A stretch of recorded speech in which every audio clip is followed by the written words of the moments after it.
Hi guys and welcome to the tutorial, where we will explain how to find routing number on Cash App. So let's get started. First things first, open up your Cash App.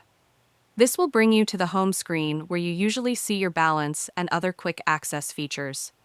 From here, look down to the bottom of your screen and tap the icon that looks like a bank or house. This is the banking tab.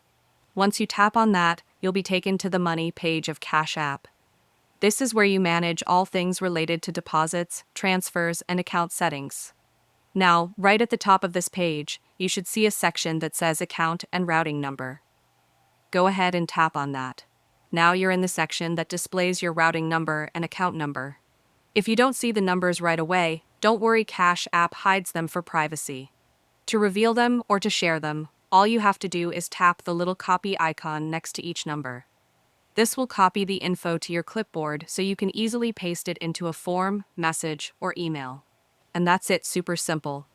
Now you know exactly where to find your Cash App routing number whenever you need it. Just make sure to double-check the number before sharing it, and only send it to trusted sources. And that's it, you are done.